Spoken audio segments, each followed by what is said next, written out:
Bismillahirrahmanirrahim. Assalamualaikum warahmatullahi wabarakatuh. Shalom, Om Swastiastu, Namo Buddhaya, salam kebajikan. Pada tugas mandiri ini bertujuan untuk memenuhi tugas dari mata kuliah analisis informasi keuangan, di mana materi dari tugas ini adalah analisis laporan aliran kas. Perkenalkan, nama saya Patmawati dengan NIM C0121091 dari kelas Manajemen D Fakultas Ekonomi Universitas Sulawesi Barat. Nah, pada materi ini terdapat beberapa subbab yang akan saya jelaskan. Yang pertama adalah pengertian aliran kas.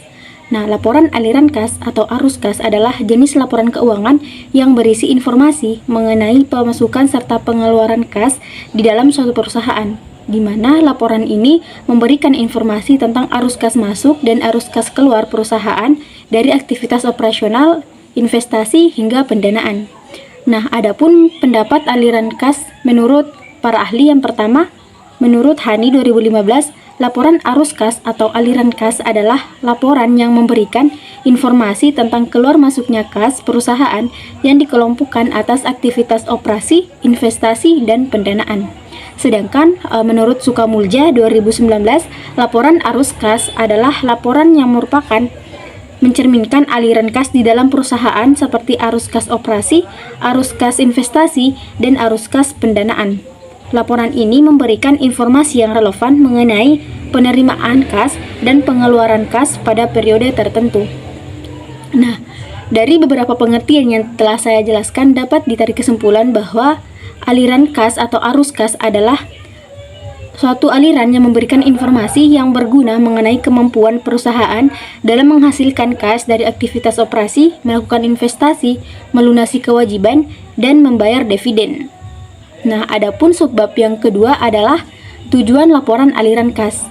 Tujuan dari adanya laporan ini adalah untuk memberikan informasi mengenai sumber, penggunaan, perubahan kas, dan setara kas dalam suatu periode akuntansi.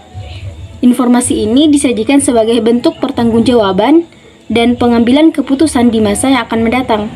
Tujuan utama dari aliran kas adalah untuk memberikan informasi tentang penerimaan kas dan pengeluaran kas secara rinci selama satu periode.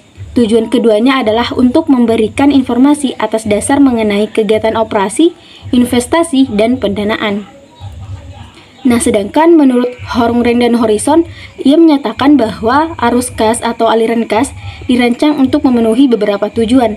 Yang pertama, untuk memprediksi arus kas masa depan. Yang kedua, untuk mengevaluasi pengambilan keputusan manajemen. Yang ketiga, untuk memprediksi kemampuan untuk membayar utang dan dividen.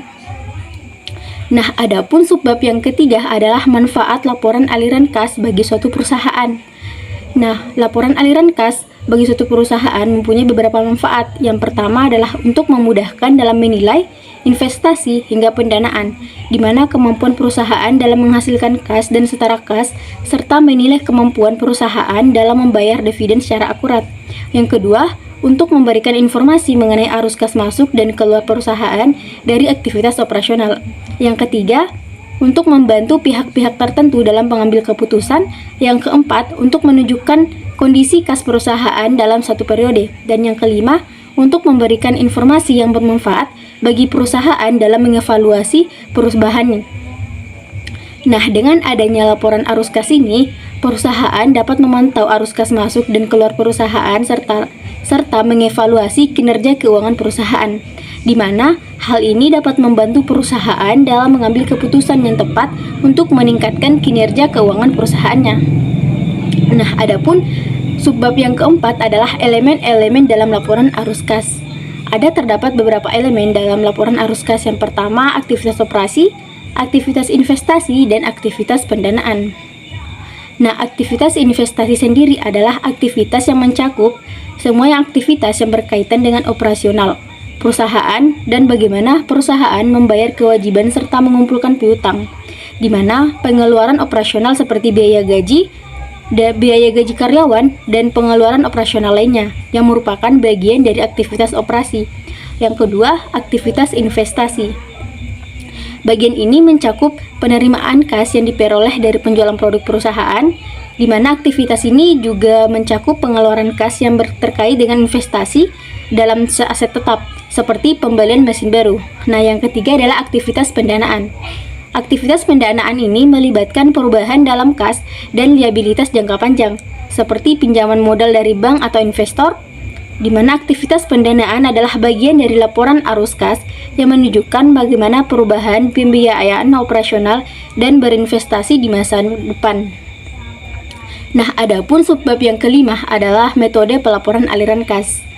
Perusahaan harus menyusun laporan arus kas sebagai bagian dari laporan keuangan tahunannya, di mana menurut Prastowo dan Juliati 2004, ia mengatakan bahwa untuk menentukan dan menyajikan arus kas yang berasal dari aktivitas operasi dapat digunakan salah satu dari dua metode, yaitu yang pertama adalah metode langsung atau direct method, dan yang kedua adalah metode tidak langsung indirect method. Nah, metode langsung atau direct method merupakan suatu metode yang sederhana, di mana yang hanya terdiri atas arus kas operasi yang dikelompokkan menjadi dua kategori. Yang pertama, penerimaan kas bersih dan pengeluaran kas bersih. Nah, yang kedua, metode tidak langsung atau indirect method merupakan metode yang laba ruginya disesuaikan dengan mengoreksi pengaruh dari interaksi bukan kas, di mana penangguhan deferral atau aktual dari penerimaan dan pembayaran kas untuk operasi di masa lalu dan di masa depan, dan unsur penghasilan atau beban yang berkaitan dengan arus kas investasi atau pendanaan. Nah, mungkin itu yang dapat saya sampaikan pada pemaparan materi kali ini. Kurang dan lebihnya mohon dimaafkan. Wabillahi taufiq wal hidayah. Wassalamualaikum warahmatullahi wabarakatuh.